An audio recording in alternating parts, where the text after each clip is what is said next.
Sanibonani ninjani, welcome back to our YouTube channel. This is KZN Podcast, your channel and everybody's channel.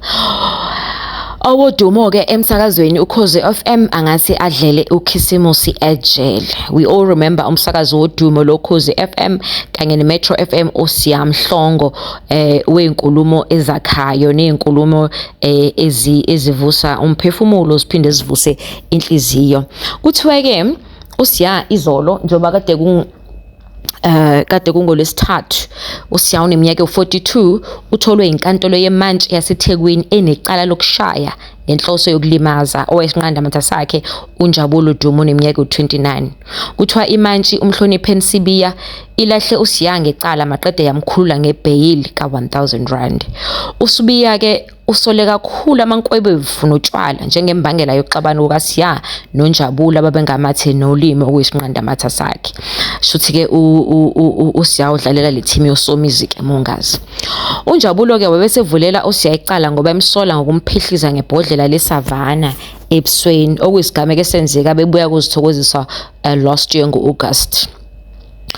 Waveza ukuthi wayenyathele emsileni uSiya yokuthi avalelise komunye uthi wayenyathele emsileni ukuSiya ngokuthi avalelise komunye wesilisa awomngane wakhe ngokuthi athi mncwamncwam. Uthi ke uNjabulo uSiya wathukuthela kwaba sengathi uthelwe ngizimbonkolo maqede wambhonya embhonyela ukuthi uvalelisile nje komunye umngane wakhe wesilisa wathi mncwamncwam. Lo ubetshela inkantolo ke lo owesinqandamathe sika Siyamhlongo etshela inkantolo. uSiya ke uzamile inkantolo ukuveza ukuthi cha lo bufakazi obuvezwa ulo wesinqandamathe sakhe abungamukeleki ekhala ngokuthi buntekenteke futhi buyaphambana.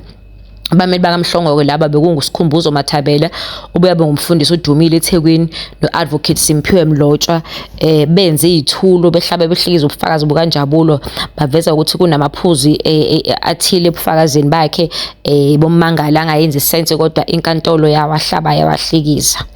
Kuthe noma abameli bakaSiyamhlongo sebebuza ukuthi kungani inkantolo ithemba ubufakazi obethula umuntu okwenzeka isigameko ecwile ezinkambeni zikaFaro. Bakhala ngokuthi bobabili laba babedakiwe. Umangali waqhubeka wathi wanklinywa ekubeni udokotela owahlola umangali wafika enkantolo waveza ukuthi cha azizingekho impawu zokuthi wanklinywa. Nakuba kunjalo kuSibiya oyimantshi uthe cha yena ufakazi obuphambi kwakhe abukho mtekenteke banele futhi uchazekile ngabo ngalendlela ukuthi buzosetshenziswa ukuthi uSiyamhlongo athole isigwebo sakhe.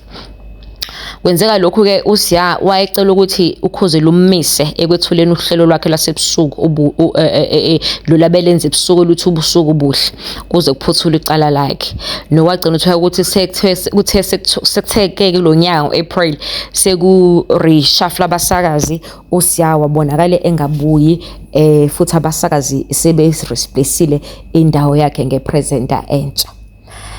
27 November that's where uSiya is gonna get i-verdict of icala lakhe lesa ukuthi njengamanje noyibail ukuthi uzodlela eKhisimusi uKhisimusi ejele noma bazomdedela yini. Sizokhumbula nathi yonke le video yakhumbula le video le trenda uSiya ethi Njabulo ngene emotweni Njabulo ngene emotweni ngikise esibhedlela please ngene bekhala babehambile ke beyoyithokozisa nomuntu wakhe. But manje into engixaka ukuthi honestly speaking lo Njabulo wayengasamxolela uSiya. Honestly, he has lost his career, he's currently unemployed, he does not have a job. Now you wanna lock him up. Kanti itabane zinjani? Why can't you just move and forgive and forget?